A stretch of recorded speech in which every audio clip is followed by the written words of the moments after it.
Mentorship has kind of become a little bit cliche over the last number of years, and it's kind of lost some of its meaning, I think. Welcome to Uncommon Sense. Our guest this week is Stephen Summers, the co-founder of Marketplace Superheroes, an online education and services business that helps people based all over the world to sell their products globally on Amazon.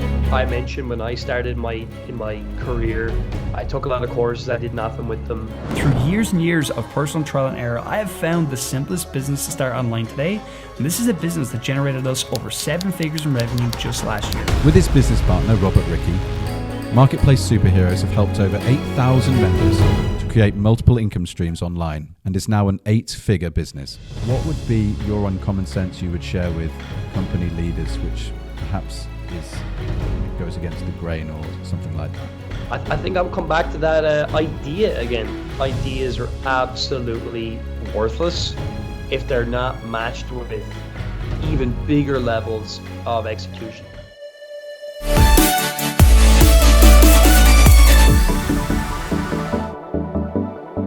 Hello, welcome to our 4th ever episode of Uncommon Sense. I'm really pleased to say that we have got a brilliant guest today. We've got Stephen Summers, who's joining us from Marketplace Superheroes. When we were looking to set up a podcast at the Uncommon Practice, we made a list of the top, guests that we'd like to see, and the name Stephen Summers was regularly at the top of the list. So I don't mean to put you on the spot here, Stephen, but it's great to have you, and thanks so much for joining us. Thanks for having me, John. I'm delighted to be here. I hope I can live up to the hype, and also my voice is just coming back after kind of losing it for a little while, so apologies to any listeners if I sound a bit, rugged, but sure, we'll do our best here. It sounds great. So I really want to see where our conversation goes, but I suppose where I want to cover quite a few things today, but I want to start with, if we can, about your career, because this is a podcast for business owners and leaders, and I think you've got a really brilliant story up to the point where you sort of became the CEO of Marketplace Superheroes, which is now, an 8-figure business. So I'm sure some of our listeners would love to understand your story a bit more, Stephen, and just understand how you got to where you are, if that's okay. Yeah, sure, no problem. So just for anybody listening, at the time of recording, I'm 35, just to give some context to age and stuff like that.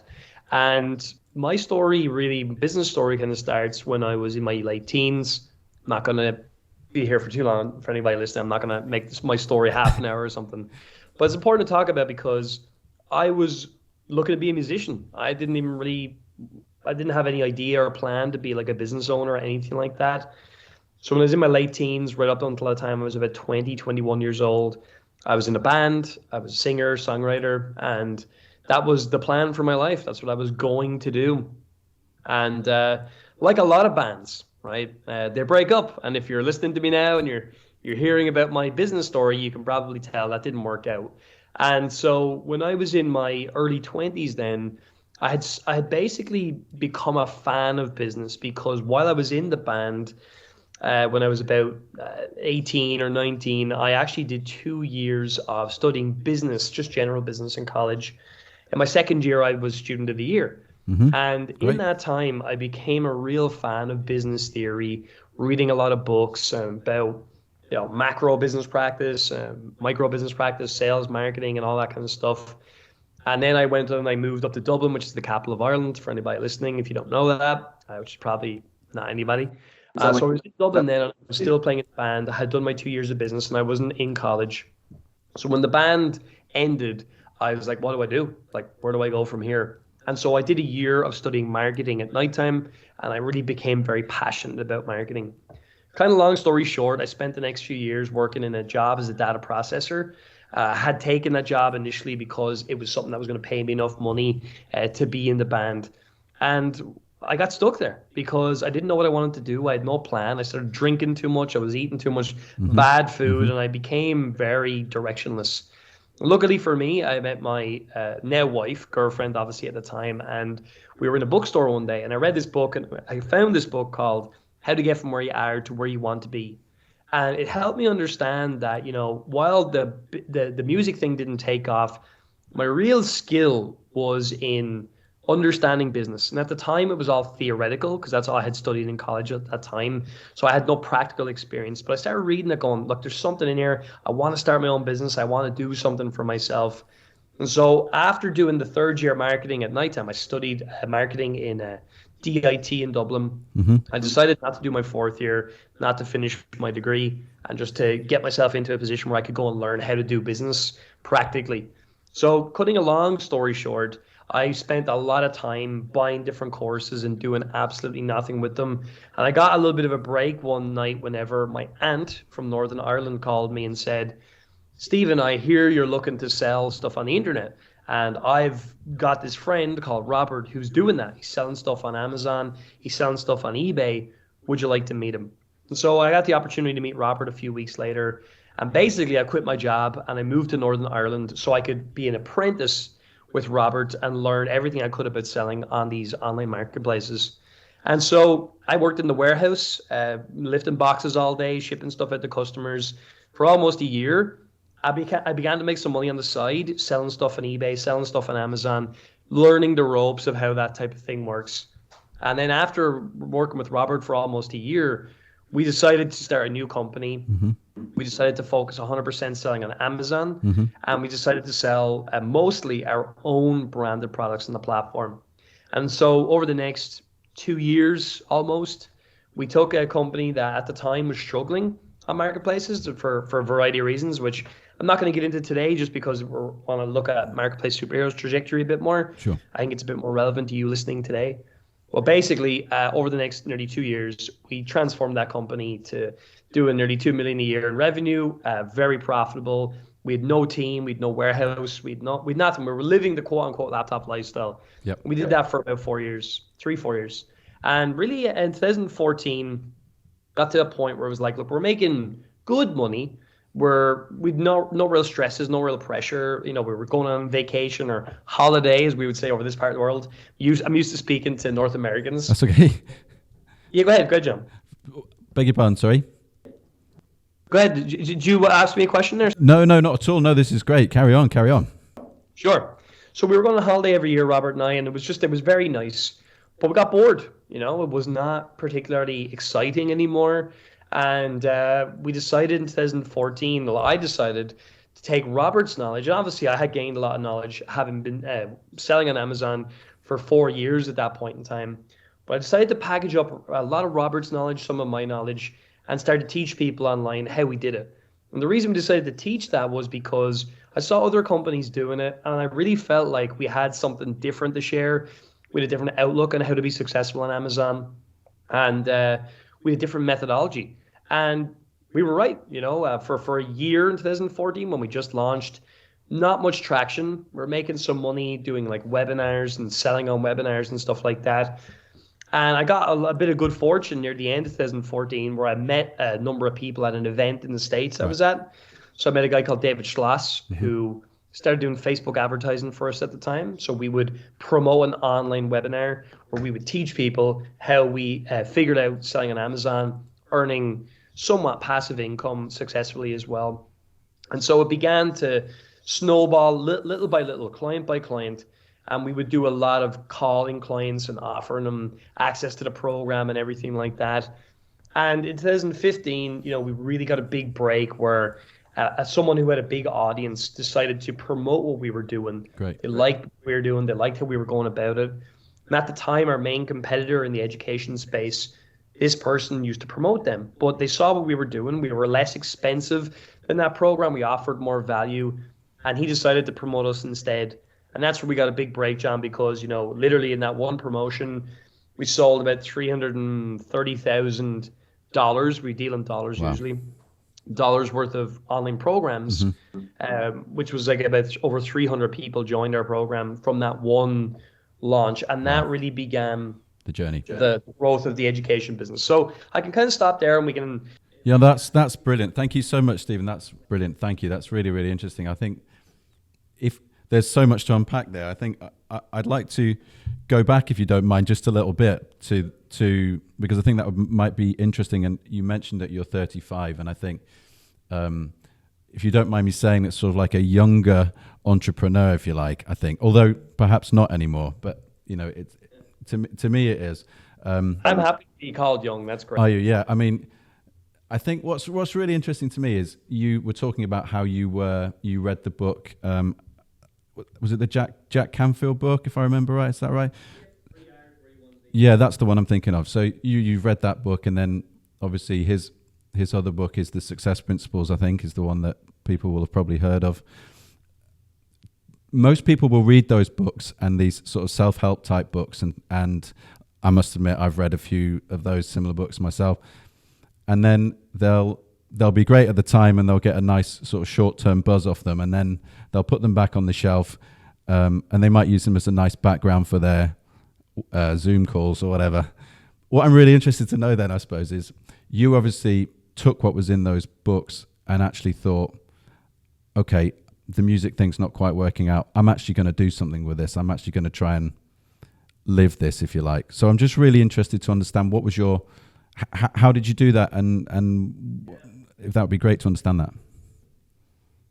It's so interesting because when I look back, when I first read that book, the first thing that I did was I realized that the first principle of that book is to take full responsibility, 100%. And I realized up at that time, I wasn't taking 100% responsibility for my life and for my results, because I was drinking, like 2 bottles of wine every night. I was watching 2.5 Men on TV. Yep. And I was really just not healthy. And that was all just really masking the fact I wasn't happy at that time in my life. And I wanted to do more, but I just didn't know how. Right. You start, what do you do? So by taking responsibility for my life and my results up until that point, realized, the only reason that I'm sitting here unhappy in this house right now is down to the fact that I've put myself here. Right. From the choices that I've made over the last number of years, I have put myself in a situation where I'm sitting in the house and I'm unhappy. And so I started to do the inverse of what I was doing. That was the place I started with me. Right. So I started to exercise and stopped obviously drinking all the alcohol I was drinking, eating better food, started becoming fitter, more healthy. And then I got some momentum from that. Right. And I realized, wow, these are simple principles, but I feel way better. I'm happier during the day. And though I will say, even though that was great progress, I spent too long listening not only to Jack Canfield, but to Brian Tracy and Tony Robbins. Yep. And all Jim Rohn and all these different motivational speakers. And I did get to a point where I was listening to positive information every day. And I would hear people say things like, I listened to Jack and within a year I doubled my income, I trebled my income. And here was me working as a data processor in a government department. And I said, there's no way for me to do that. I don't have control over my income. Yeah. And I remember Jack Canfield talked about he wanted to make $1 million or something like that in a year in revenue from selling his books. So he wrote himself a check for whatever it was, $1 million. He ended up hitting $987 and a bit thousand or something like that. So didn't quite hit it, got close. So I started going, let's start thinking about, I want 10 grand. That's what I want. I want that in my bank account. So I'll just write it down. I'll write myself a check. I'll think about it every day. Yep. And you might have guessed, John, nothing happened at all, because and it's so basic, but I had this epiphany one night in this house. I was living with 10 other people. It was not a nice place. Right. I remember saying to myself, I need to make more money. I have got to make more money. I'm not ever going to get there by trying to cut my way to wealth. And that's what got me down the journey then of and I used other information from the book then. One of the biggest ones is to start asking for what you want, to read from people who've already done what you want to do. Yeah. That's what got me down the line of buying courses and all that. But I never did anything with those courses because I didn't believe in them. And it was only whenever I started asking people around me, who do you know has a successful business?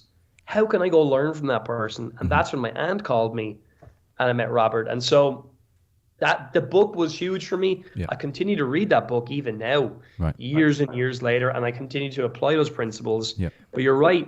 And this actually is interesting because there's another book you probably heard of called Think and Grow Rich. Do you know that book, John? I've heard of it. I've not read it though.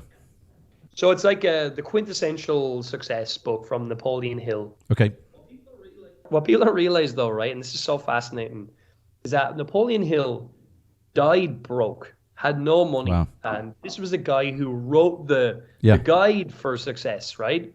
And so and what's also interesting is at that time in history, there was a guy called W. Clement Stone who went on to grow a huge insurance company in America. And basically what happened was W. Clement Stone learned the success philosophy from Napoleon Hill, but he applied it in a specific industry. And as a result of that, he became a multi-billionaire. Right. And he made so much money that he actually literally paid Napoleon Hill to be okay in his older years because he felt so indebted to him for his information. So for you listening today, or for me, like that's the big thing that I learned is like when you apply success principles in an industry, you will get a massive edge over everybody else because they do work. They're principles for a reason. Yeah. But if you don't apply it to anything in particular, if you're in a job, and again, it does work in a job, of course, you can get a promotion in your career and stuff like that. But I was in a government department and I was told the only way I would actually ever go up was if somebody died, right? Or someone got fired, which never happens in a government department. so in private industry, it's very good, but you need to apply it to something specific. Yeah, I love that. I think the thing that I'll take away, if I can try to summarize that, would be 100% take responsibility for yourself. That's the first thing. It sounds like that's exactly what you did. Stop blaming other people and sort of, in a sense, feeling sorry for yourself and just grab it and let's go for it. I love that. I think another aspect which is really interesting to me, you talk. So that's obviously one of the success principles. If we're talking about them, I think another one is, you mentioned it, surround yourself with good people, right?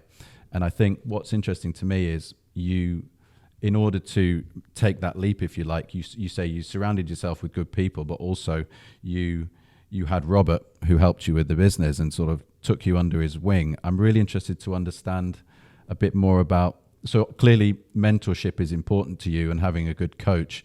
And I know that that's an element of your business today, but I'm interested to understand what your thoughts are on mentorship and also, I suppose, how can people go about finding one themselves if that's what they're looking for?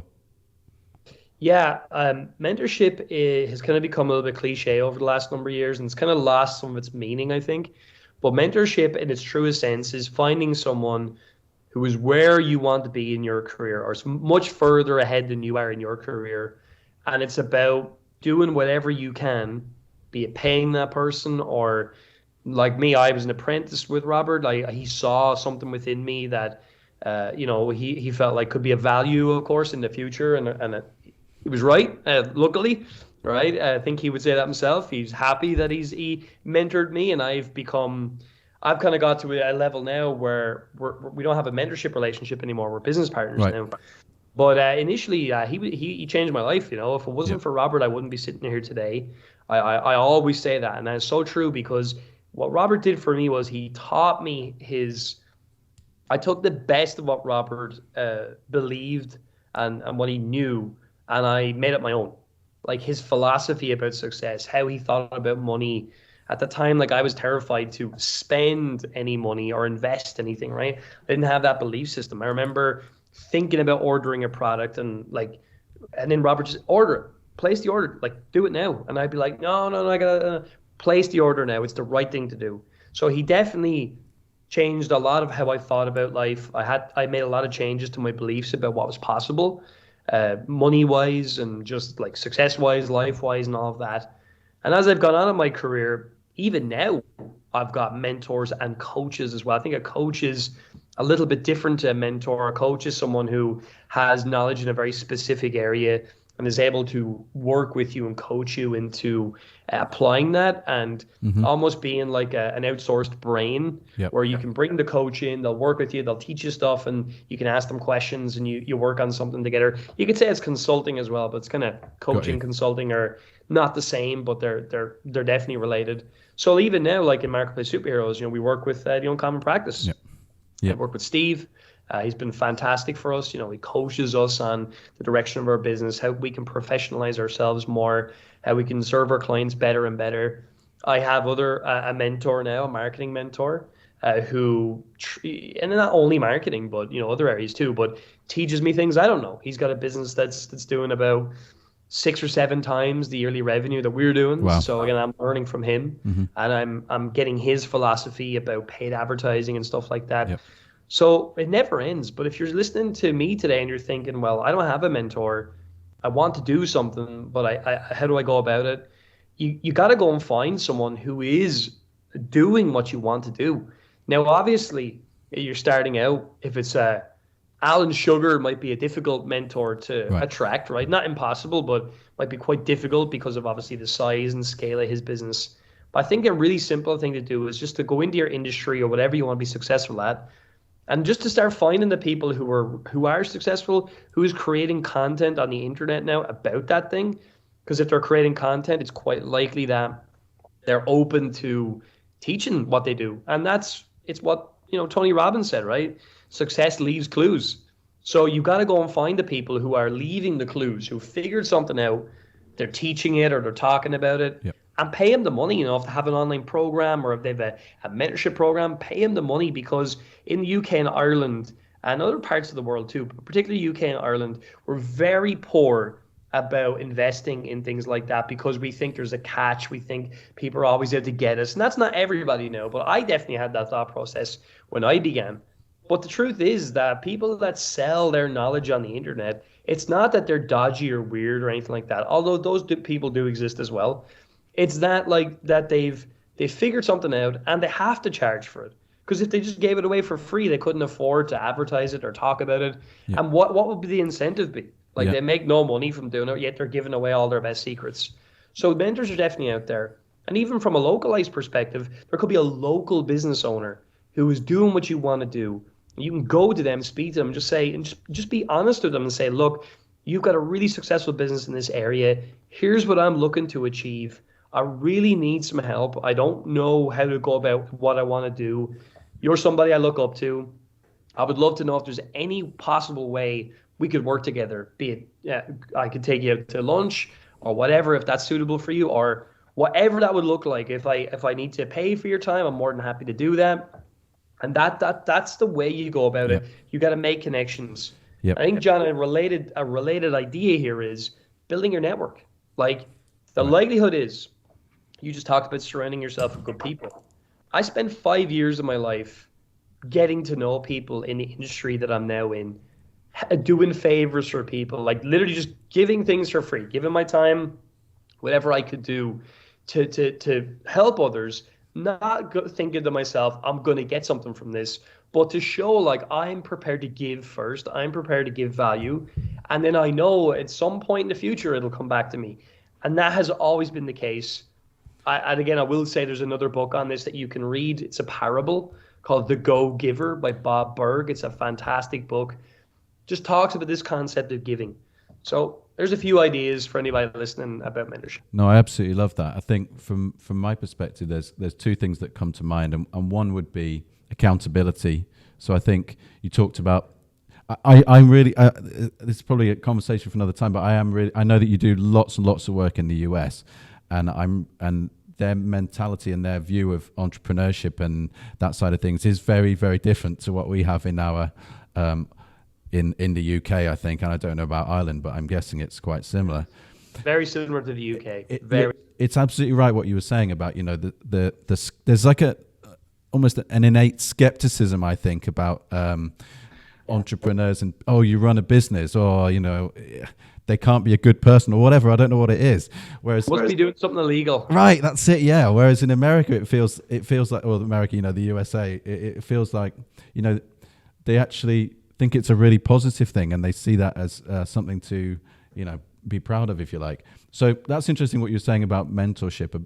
I really like that about accountability, and if someone, even if they want a bit of money for their time, consider whether it's worth it, because actually it sounds like it is. And this is another really interesting thing that you're talking about, the almost sort of like giving, not necessarily to receive. And I think that's I don't know how much there is of that in business. I think I have to say, I share that view. You've come on this podcast for us today. We're only just starting out. We've got a brilliant guest, and it's great. We're really pleased to have you. So I think that's an interesting, a good example of, some people might look at it and say, oh, these guys are only small. What's their reach? Oh, John's 3 listeners are going to really love this podcast. And I've said in the last 2, one of those 3 is my mum. So the 2 independent listeners who are going to be listening to this are going to be sat there thinking, this is great, but you've taken the time to come on and do it. And I think that's great. And I wish more people in business had that attitude. Is that something? Yeah, but that I think as well. So there's something called the money pyramid, right? It's not like a pyramid scheme, but it's like a pyramid.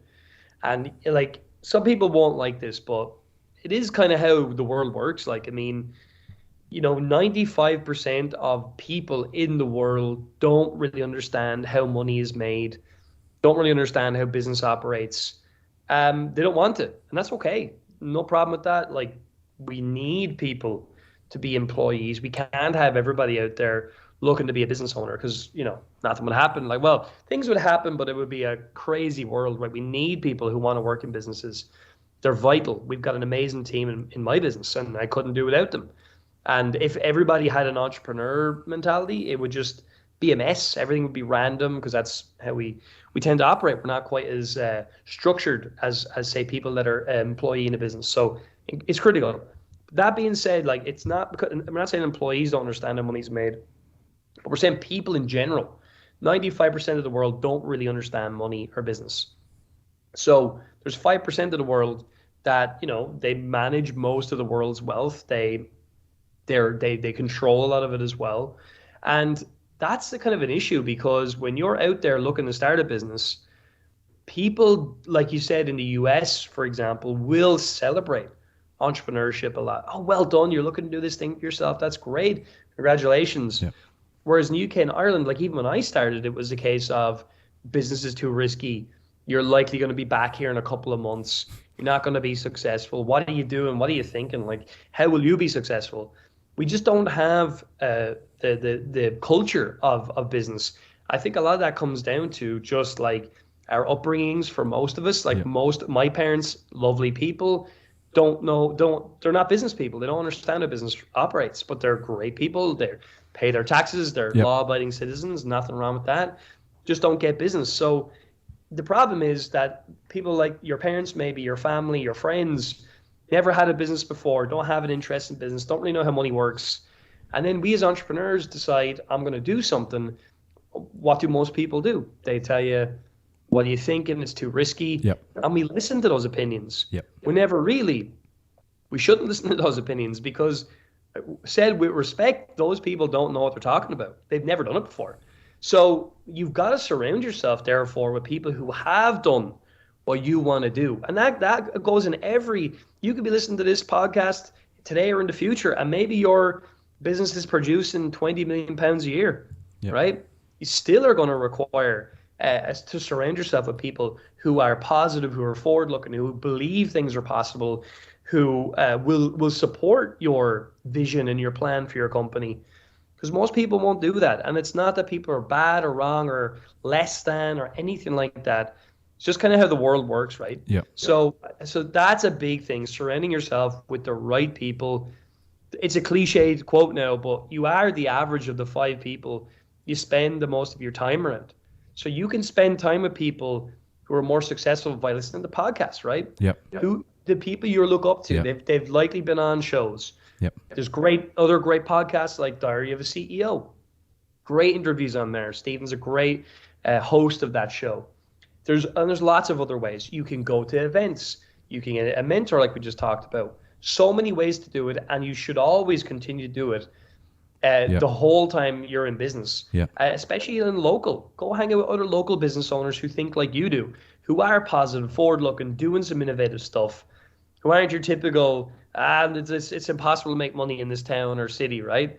And there's lots of people out there like that when you go looking for them, John. Yeah, that's brilliant advice, Stephen, and I'll take that on board myself if I'm being honest with you. I think from my perspective, you are right. I think there is a pessimism in this country. I don't know why it is. It feels like it's maybe a function of where we are, in the sort of economic, political climate. But then the interesting thing is, you see, I went to an event recently where they had an economist talking about, a business, and they were saying, actually, yeah, times are hard for businesses, and it's not the easiest time, but actually, it's perhaps not as bad as the media is portraying, because they don't, it's the negativity maybe that sells. I don't want to get into the politics of it, but that's quite interesting to me that's the way it is. I'm loving what you're saying about mentorship and surrounding yourself with good people. I suppose my one question I've got for you then is,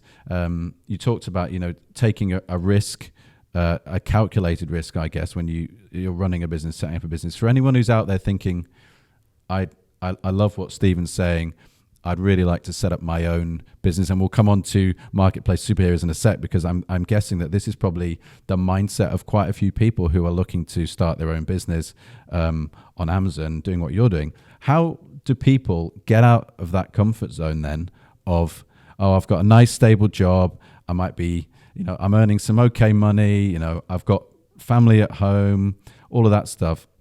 How do they take that leap to the next step? It's so interesting. And again, I'll pick up on some of what you said, not in a negative way, but in a very interesting way. So look how you described entrepreneurship, right? A leap, right? We talk about a leap of faith, right? We have all these like phrases to describe what starting a business is, and it's down to the fact that kind of what society has created historically, right? Like it's risky, it's a leap, it's this, that, the other. Again, I'm not picking on you, John, but a lot of people say the same thing, right? That we have these phrases in our language to describe something. I will say that entrepreneurs are actually some of the most risk-averse people out there. And people are going to say, "Wow, how is that possible?" And it's down to what you said. Like when you start to understand business, you're not risk-averse. You are taking risks, but you're very calculated in what you're doing, because even now in Marketplace Superheroes, as an education training company, we're looking at data all the time. We understand that numbers kind of they behave in a certain way when you have a certain volume of people. It's very odd. I don't quite understand how it works, right? But it just does. So it's whatever. It's the wisdom of crowds, whatever you want to call it, right? So I would just say in general, when you become more experienced as a business owner, you become more risk averse. You definitely calculate a lot more. Here's how you slash the risk when you're starting out. And it's very simple. It's counterintuitive. The problem with entrepreneurship in most countries, the UK and Ireland included, is we have shows like Dragon's Den, right? Yep. And what Dragon's Den, I'm going to ask you a question, John. Like, you've seen Dragon's Den before, right? Lots of times, yeah. What would you say is like the most celebrated thing, or the thing they focus on the most in the show Dragon's Den, if you understand what I'm getting at? What do they say? What's it all about? What's it all about at the end? Well, it's all about getting the money off the dragons for often. They look. My view is, when I see it and I see the amount of equity that people are giving away, I often sit there and think, geez, you're giving away 40-50% of your business for, a tiny amount of money. I suppose that would be my thought on it. Is that where you're going? Well, that's interesting. You're kind of coming from almost like an accounting numbers perspective, Oh no, which makes sense. I know the uncommon practice has worked its way into me. I'm sorry about that. I know, hey, that's all right. If you really look at it though, what it celebrates is it's all about the idea. Okay. The idea. It's an invention. It's a new way of doing stuff. Very rarely do you see a boring, established, a business idea coming on. Yeah. Now, it has happened, by the way. And some of the highest funded businesses on there were like a cleaning business. I remember Duncan Bannatyne invested a lot of money in a cleaning company. Mm-hmm. Guys from Newcastle, if I remember correctly, years ago. And it was because it was an understandable business. It was not new. It wasn't particularly innovative. But what they were doing was, I should correct myself, they were doing a known business in an innovative way. Yeah. So for you listening today, your biggest mistake, which I was about to make in my own career, is you're going to try to come up with a new idea, a new invention. That's not how you become successful in business. Mm-hmm. How you be successful in business is you do something that is well known. It's what I would call a pre-proven process. You do that, and if you can find someone that teaches you, great. But if not, like, you go and you find something that's well known. A cleaning company is a good example. Yeah. There's models out there for how to do it, and you do that, and you get it to make it some money. You get some experience doing that. You learn how business operates, and as you go on, then you can do that basic idea and innovate within the process about how that business is delivered. Yep. And by innovating there and by bringing in efficiencies, you're gonna do it better than everybody else, or certainly better than most people. As a result of that, you're gonna get a competitive edge. You're gonna make more money long term. Yep. So that's the mistake of business, and the reason we all think this is because in school we're taught by teachers who, my wife's a school teacher, primary school, by the way. So it's not like I'm saying teachers are terrible or anything like that. But at the end of the day, in secondary school, high school for our US listeners, because they're going to be US listeners soon. Well, thousands of them. They're going to be, I know it. But for any of you, it's like those teachers have never had a business before. So they have fallen victim to this idea that's all about the business idea, which is a load of nonsense. Now, are there times when someone comes up with an innovative, new way of doing things that's an outlier? Of course. There's loads of outlier examples out there. But most people don't have great business ideas. I don't have great business ideas. What I do, though, is I can move into a niche. I can understand it. I can follow a process that's been proven by somebody else, and I innovate in my own process, and I get better than everybody, and I make money. And that's how you take the risk out of entrepreneurship. Absolutely brilliant. I think that's a great one. The myth of the one idea is something, you're absolutely right, is the thing that, it goes through, every business, but you're right. Everybody's always thinking, oh, I've had this brilliant idea. And I remember personally, I a few years ago, I tried to sort of do my own business. And the thing that was interesting was people would say, oh, what's the idea? And you get so many people would say, oh, I can't tell you. And you'd say, what do you mean I can't tell you? Well, if I tell you, you're going to go and someone might steal it. And I think that's another. Go on. If you have a business idea, what do most people say to you then? Oh, but that's been done before. Yeah. That's the exact business you want to be in. You want to be in a business that's competitive. Yeah. Competitors mean there's money in that market. Yeah. This idea of coming up with, like, I actually am making a video right now for my YouTube channel, and I'm talking about, like, I'm showing these stupid inventions, right? That, like, there was one called a petter. It's like this thing just pets your pet, like, so stupid. Like, right. But these are people who fell to this idea that it's all about the idea. It's nonsense. It's not true. Yeah. So this leads on really nicely to marketplace superheroes, I think, because you talked a bit about dominating a niche and, understanding that niche deeply. So you guys, you and Robert, when you set up marketplace superheroes, I believe now had between 8,000 and 9,000 or over 9,000 members now who've gone through the program with you guys. So I'll get you to explain what Marketplace Superheroes is for people who don't know. But one thing while you're answering that question, if you wouldn't mind thinking of this, which is you said something yourself about you were reading lots of books and taking lots of courses and doing nothing with it, right? That was what you said earlier. And I think that's interesting because I think that is absolutely what you're trying not to be, if that makes sense, with your business. If I could, you've very kindly shared some books with me, and I'll make sure to share them in the notes after. One book I read personally was by a guy called Nick Shackleton-Jones, he's, by the way, someone I'd love to get on the podcast. He wrote this book, How People Learn, and it's a brilliant book. And the whole concept of it is you learn through challenges. We learn through tasks. We learn through how those events and activities sort of changed our attitudes and emotions, if you like. I think he calls it the affective context. And that's what we remember. And the reason that education and a lot of courses don't work is because it's all about content, given content. And so many times you'll see that, say, learning platforms will say, we've got 5 million pieces of content. And you think, great, so is Google. So I'm not saying that that's anything like your business, but it's interesting to me that you've set up a business where you're teaching people how to start and set up a successful business on Amazon, working internationally, by the way, which is also, going to be interesting to people, I think. And so with that in mind, could you tell us a bit about Marketplace Superheroes and how you help people on Amazon and to sell? Yeah, definitely. I'll definitely take up your point. It's a really important point about how I mentioned when I started in my career, I took a lot of courses. I did nothing with them. You then were talking about how we have a company now where it's teaching stuff, and it's kind of looking at that and thinking, well, how does that work? So I will just say for anybody listening, if you talk to anybody about me now who knows me, mentors, coaches, anybody, they will now tell you I'm one of the best executors of anything they've ever seen. So I've changed my entire approach. I wasn't like that. Years later, I am like that. What changed?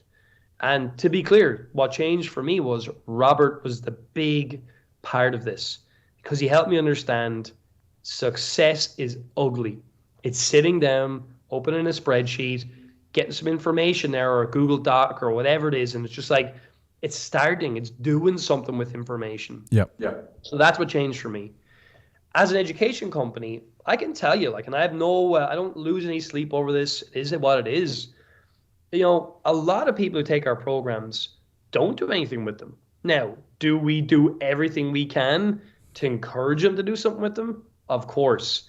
Have we taken everything that I've learned, Robert's learned, and our other coaches have learned? Do we teach those things to people? Like, this is what to do. Here's how to be better at executing. Of course. But it still doesn't matter, right? Human nature is human nature. So, it's hard to say exactly what our percentage of people who go through the whole program and do it. It's hard to know. But we do know, and we are measuring this a lot more now, having worked with Steve as well in the Uncommon Practice. We're measuring that a lot more these days to see what that number actually looks like. But the thing about that is that it's difficult because you could be an educator and provide great information, step-by-step instructions, right? You can give someone a box of Lego with the instructions, with the picture of the finished product on the box. Yep. There'll be 1,000 Lego pieces in there. Now, what happens to a lot of people? They get started, they follow the instructions. There's a lot of work here. It's going to take me a lot of time. All these thoughts come into their brain. Why? Because their life is probably pretty good as it is. It's not like they're on the streets. It's not like they have no money. They're just not where they want to be just yet. So the thing that changes our clients and where they really start executing our content is whenever they themselves realize, I'm not where I want to be. I'm not happy. I'm going to do whatever it takes to get to where I want to be. I'm going to take this information, this step-by-step instructions. I'm going to take the Lego instructions. I'm going to build the Lego. I'm going to build that thing. And that is something that takes time. We produce a lot of content in this area because human nature is stasis. Do nothing. Because the human brain wants to protect itself. And the way you protect yourself, historically, when we were all cave people, is what? It's stay in the cave, don't leave the cave. Because you can never be eaten by a saber-toothed tiger or whatever. If you do that, you'll be safe. Mm-hmm. But to go out and be successful, you got to leave the cave. And that's scary to the brain. So that's why a lot of people don't do anything. I don't lose sleep over that. I just do whatever I can to encourage more people to execute. Because it's impossible to be responsible for 10,000 people and their actions. It is impossible to do that. You just can't. All you can do is provide information that is very tactical, very step-by-step, give the information, give the encouragement to go and do it. And then eventually someone has to have that epiphany, John, where they say, right, I'm taking this seriously now. And it always comes from not being happy with your current situation. Right. So if you're happy or comfortable or whatever, you're not going to change. Because as humans, like you just said about learning, we as adults learn through pain and suffering. That's how we learn. It's not, when we were kids, we listened to people. We learn from others' experiences. When we get older, I don't know why it is, we want to learn through pain and suffering, right? So unfortunately, it is always down to people being really unhappy with where they are. That's when they really start to take it seriously. Yep. And that's what's difficult about training business. Mm-hmm. It's difficult to get everybody there, Yeah, that's really interesting because, I think one of the things that I've noticed, I used to work in a former life for a training company, and, often we'd run people through the training programs, and then we'd say, so how much, 6 months later, we'd speak to them and say, so how much of the training did you implement in your, everyday life? And they'd say, oh, not much. We just went back to working the same way we've always worked forever. And I think part of that is the status quo is comfortable. I think part of it is you're absolutely right to take that, almost to take that chance and to actually push yourself out of your comfort zone is hard. And also you've got to be, it's coming back to what we said right at the beginning, you've got to be surrounded by good people, because if you're surrounded by people and you come back and you've been on this great training course and you think, right, I'm going to do this, I'm going to take action, as you've said, I've done the sort of the consuming of the content, now I'm going to execute, right? I still think if you're not surrounded by the right people who are going to almost support you to do that, you can get stuck in this world of, I just went back to the way I've always done things because I didn't want to rock the boat. I didn't want to do things that might, I don't know, give me grief in my work or something like that. So, no, I'm absolutely loving what you're saying here about if you want to, there's no point just consuming the stuff. You've actually got to take the action and do it. So it sounds, when you just said that though, doesn't it sound hilarious? It's like the most basic thing in the world, but yet it's one of the most difficult. Talk to anybody who's ever tried to follow a diet before. Oh, it's so hard. So simple. Yeah, it's so hard. I was just thinking about my own personal situation, and I last night had to try and do I'm trying to lose a bit of weight like you. I'm sort of got a young family, wife and young family, and it's hard to try and find the time to do it. I do some football coaching on the side, but then in terms of like, how do I personally stay fit? So last night I've decided, right, I'm going to cut the alcohol out where possible in the week. And then I'm going to start doing some workouts. Just so I'll tell you, this is not a plug for Apple or anything, but I use the Apple Fitness, and they've got the 20-minute HIIT workouts, which are great because you can just look at it and go, right, 20 minutes, that's achievable. I can do that. But even then last night, so parents' evening, all that stuff, end of the day, I thought, I don't want to do this. I really don't want to do this. But I don't know what it was. I just thought, no, I am going to do this. And I think someone told me a great tip. If you want to do fitness, is get changed into your fitness gear. So once you've got your kit on, it's much harder to say, no, I can't be bothered to do that anymore. That's interesting because I reckon that's probably got some sort of links with sort of what you're saying about your businesses. Once you've got that stuff in place, it's much harder to then turn around and say, actually, no, I'm not going to do this anymore. Yeah, and I think if you look at your example there, it's a really good one.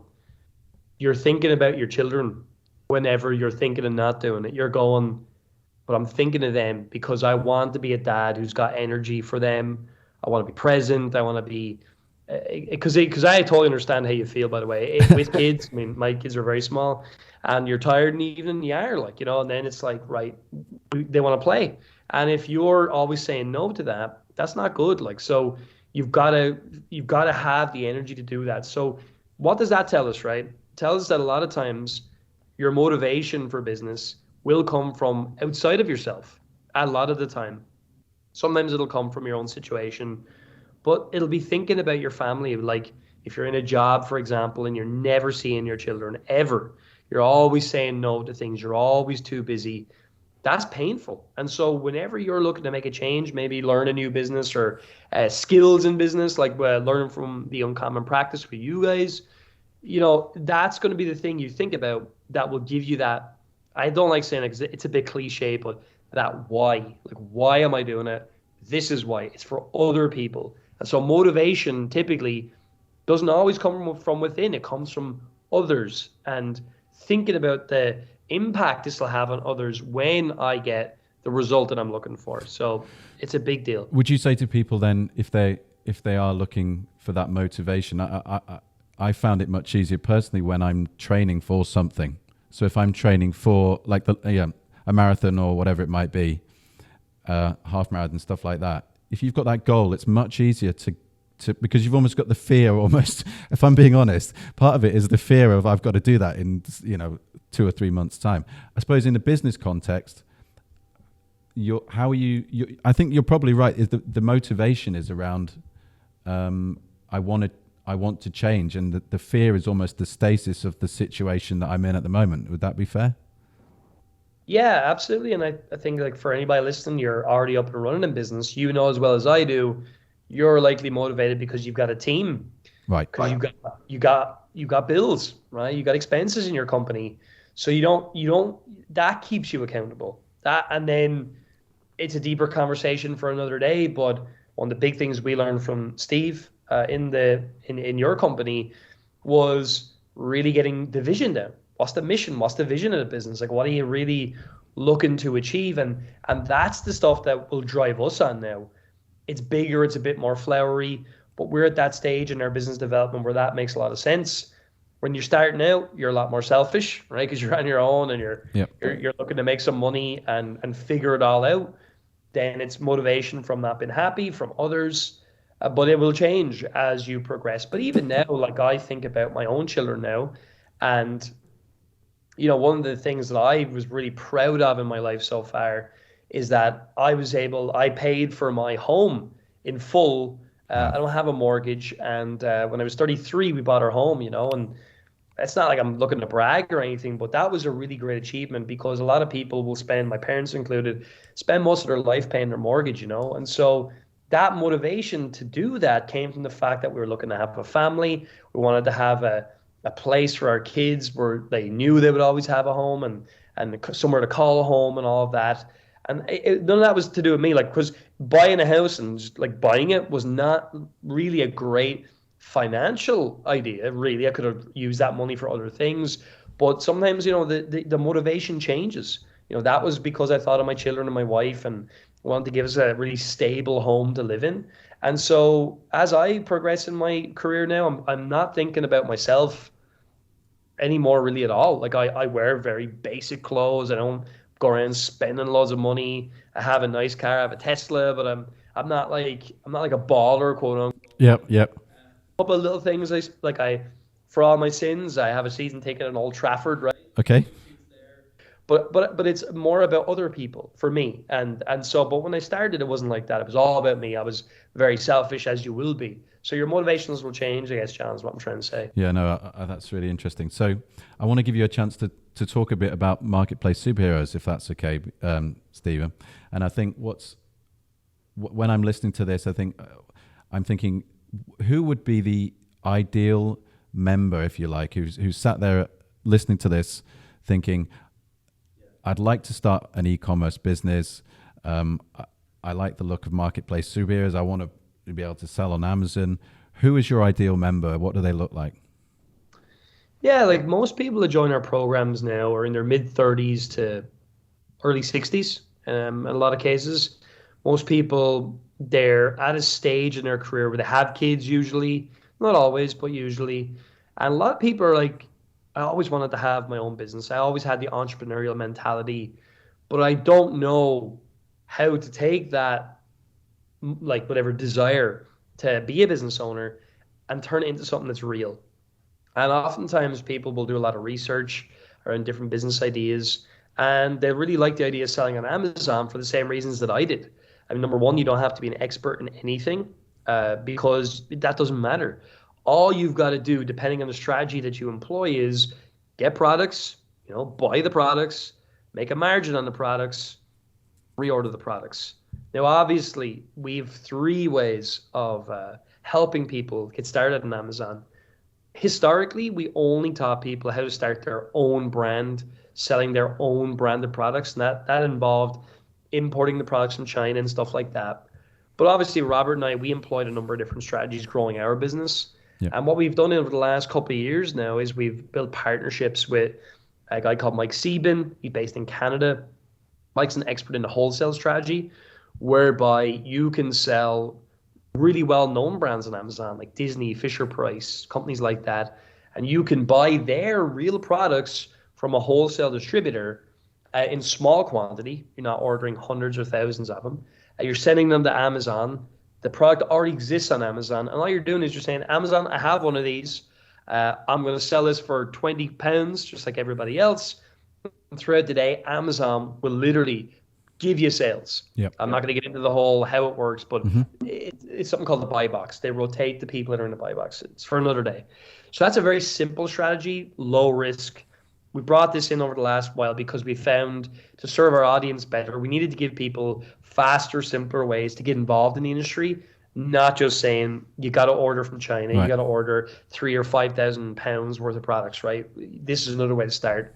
And very recently, we started bringing in a strategy whereby you can order stuff that's on sale in, let's say, Argos or Asda in the UK, places like that. Like it could be a toy or it could be a garden product. You can buy it for a tenner. Yep. You can sell it on Amazon for £30 and you make a margin on that. And that's flipping or reselling, as we call it. And so we brought all these ways in because we wanted to serve people at the place they wanted to begin. And for a lot of people, we found the age group I mentioned, the stage of life, most people want to start a business sub 10 grand, usually 5 grand being a sweet spot, start at a small, safe level and work their way up. And so we've got those 3 strategies to enable people to start at a small, safe level and to graduate up as they go. It's what I said earlier on when we were chatting there, John, about a pre-proven process. Like, is selling on Amazon going to make you a multimillionaire? It can, but for a lot of people, it won't because they don't need to be. Yep. Can it give you an income that enables you to quit your job at some point? Absolutely. Right? Absolutely. I can't guarantee that, obviously, for legal reasons, but I've seen it happen with many of our clients. I've done it myself in my own career.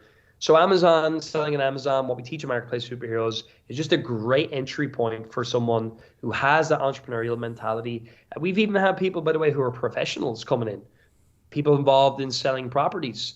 These are people who are very time poor and they don't want to be going into the office every day. They don't want to be dealing with clients all the time. They'd love something that's on the internet. They don't have to deal with anybody and they can manage it from wherever they want to manage it from. And yes, they're going to put some money in, of course, but they can see it's a real business because they know Amazon, they bought from Amazon. It's not some weird website. It's a very well-known company. So that's typically the right type of person. And they're the 3 strategies that we employ. As I say, we every day, new people are joining and executing the program or encouraging them to do that. We get success stories in a lot of the days of the week, people just starting, people hitting their first 30 grand a month in sales. And it's that's what I live. I love seeing people succeed. Like that is genuinely a massive motivator for us now because, it's not just about money anymore. Yeah, it comes back to what you were saying, isn't it? Your reason for being is about seeing other people succeed. And I knowing, a bit about your business, as you say, we work quite closely with you.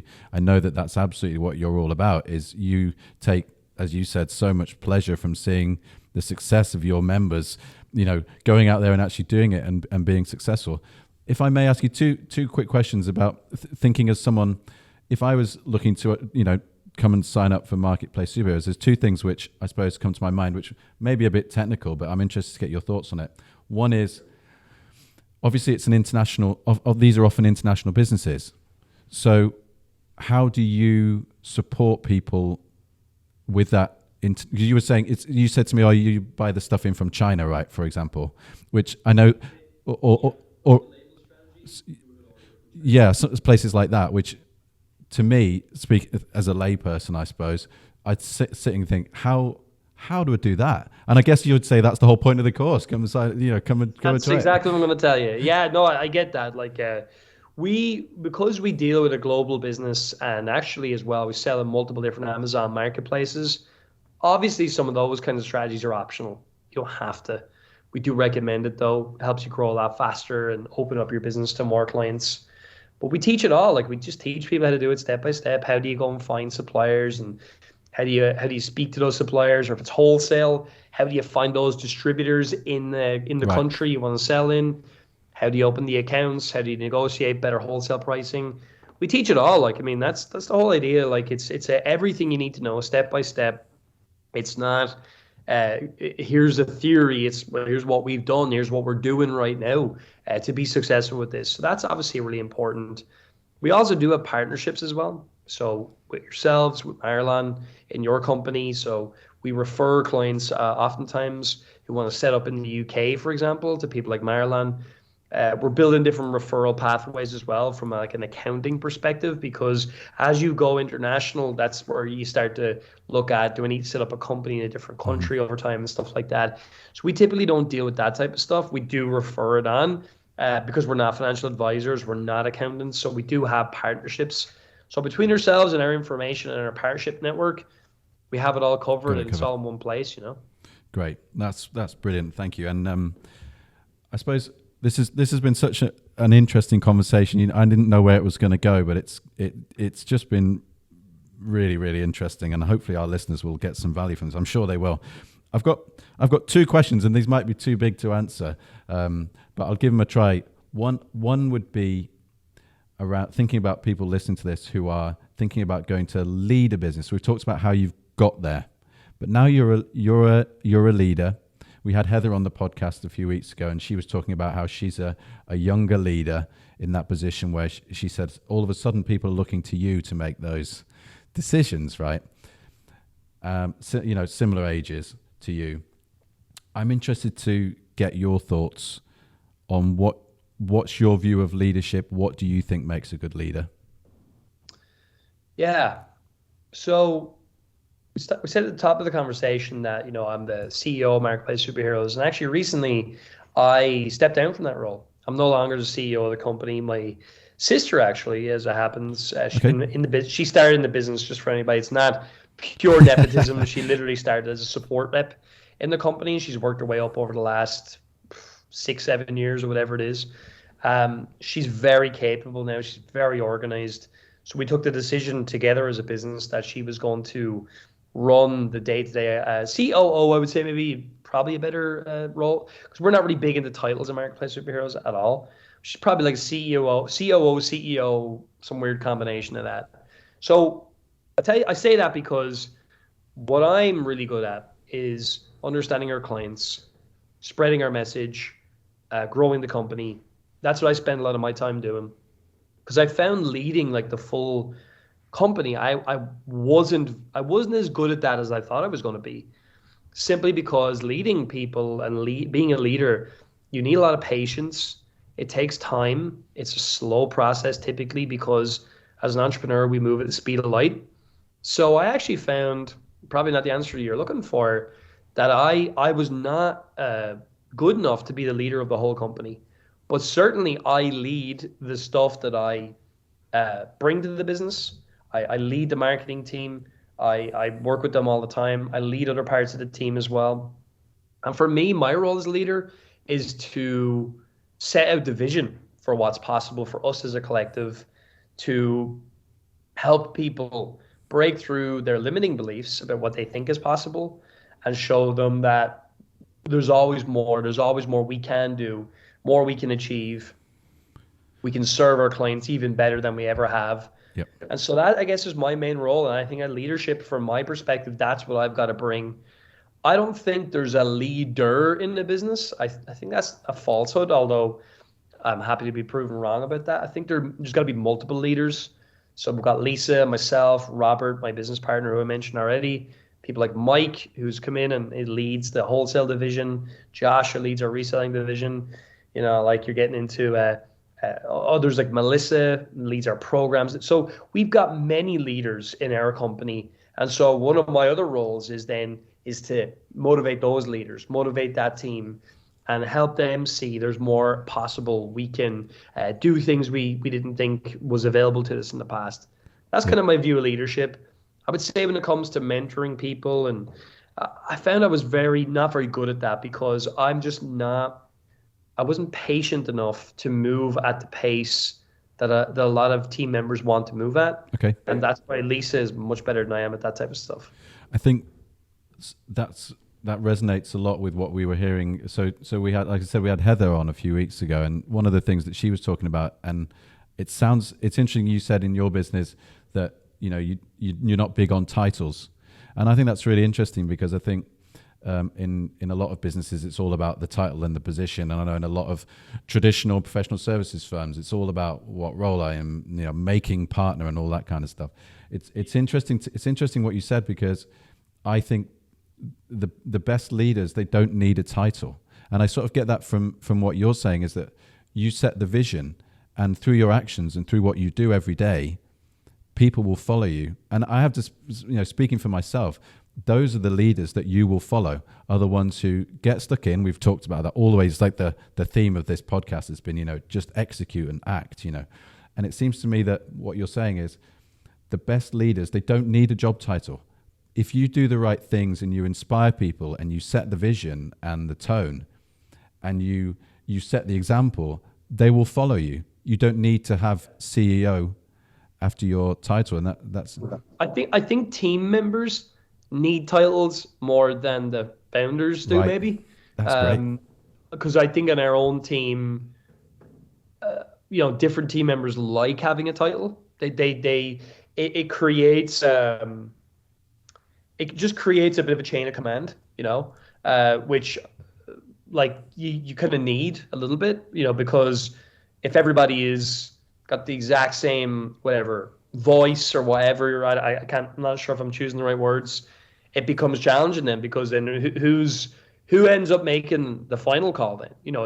It's like the whole thing about what was it? A camel is a horse designed by a committee, So you need people to decide stuff and choose things. So while we're not big on titles, I think it's pretty clear who has the final say in our business, Yep. And that's not like authoritarian or whatever, but it's kind of like that's people know, okay, well, you need someone. Yes, my opinion matters, but ultimately, if it's going to go down to it, it's going to go down to probably myself or Robert. At the end of the day, we're going to make the final call on whatever that might be. Great. But yeah, I don't need a title. Robert doesn't need a title. I think teams like to have titles, but we're definitely encouraging less of that. But again, I'm learning this stuff. Like there's no real manual. Once you get to a certain point in business, you got to bring in people like Steve and others. Obviously, there's books like Scaling Up, which is a great book, but I got to be honest and say, John, that's not my thing. As in, I don't love reading these books like Scaling Up. They kind of bore me. I'm more interested in the growth of it. Yep. Let's grow the thing. Let's inspire more. So I need others like Lisa around me to be able to do that stuff, or nothing happens. And that's why I say it's leaders. It's not just a leader. Love that. So this is the final question, I promise. And I could talk to you all day. It's been great. But this is a question that we ask everyone on the podcast, and hopefully, at the end of the season 1, however many episodes that is, we'll be able to collate all this together. And it comes back to the whole title of the podcast, which is sort of uncommon sense. And the idea here, Stephen, is we want people to come up with our guests to come up with something, hopefully, which if you went to ChatGPT tomorrow, and that's a whole other topic, by the way. But if we went to ChatGPT and typed in, give me some business mantra that it would spit out.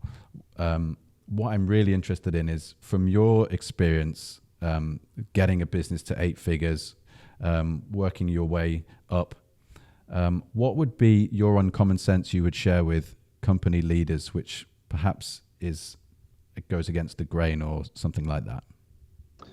Yeah, it's one that it's such an interesting question, because there's so many areas. I think we've touched on a lot of those areas today. But I would just say that, a lot of people will say things like, so one second. I think I would come back to that idea again. It's all about the idea. And I would just say ideas are absolutely worthless if they're not matched with even bigger levels of execution. Because if that's common business advice, that it's all about the idea, I would say that's just not true. I think ideas are important. Yeah. Innovative ideas in business are great. They really give you a big competitive advantage.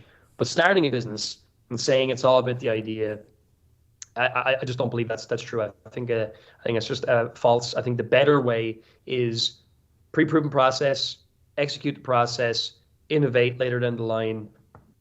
that's the pathway to success for me.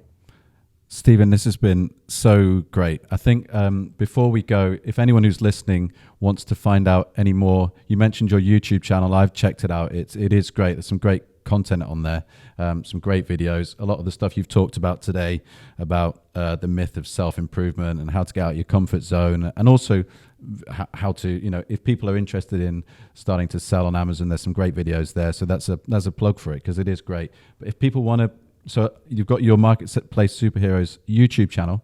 How else could people get in touch with you, if you don't mind, to find out any more information, or just to pick your brains on some of the stuff you've spoken about today? Yeah, so one thing is for sure, you'll not get to pick my brain with these. So that's a good thing. You'll not get to do that. But what you can do is you can definitely jump over to Instagram, Stephen J. Summers. I don't spend much time like building an Instagram following. We use it for advertising mostly. So you can definitely send me a little message on there. I'll pick it up and I can send you a voicemail back or whatever. I can put you in the right direction. I would highly recommend going to marketplacesuperheroes.com as well, obviously. There's a free program on there you can take, and you can see, if what I'm saying is of interest. But I think a great place for most people, if you're interested in what I've talked about, is the YouTube channel. We're going to be working on new styles of videos there, depending on when you're listening to this, that I'm really excited about. Putting a lot of effort into that channel this year. So we haven't launched any of those videos at the time of recording, but we're going to do that. So I think you'll see some great stuff on there as time goes on. We're putting a lot of effort into. They'd be the main places, really. We tend to keep it simple. I don't really go on LinkedIn that much, but you can try connect with me there. I might see it one day, but Instagram is probably the best place. Great. Stephen, there was a reason why these guys here put you at the top of the list for the podcast, because it's been a brilliant conversation. I really hope our listeners have got some stuff out of it. Your Uncommon Sense was great, and the common sense, to be honest, was good too. All I can do is thank you for joining us on Uncommon Sense, and wish you all the best. I wish you all the best with the podcast, John. Thanks for having me on, and it was a real pleasure, and thanks for listening. Thanks, Stephen.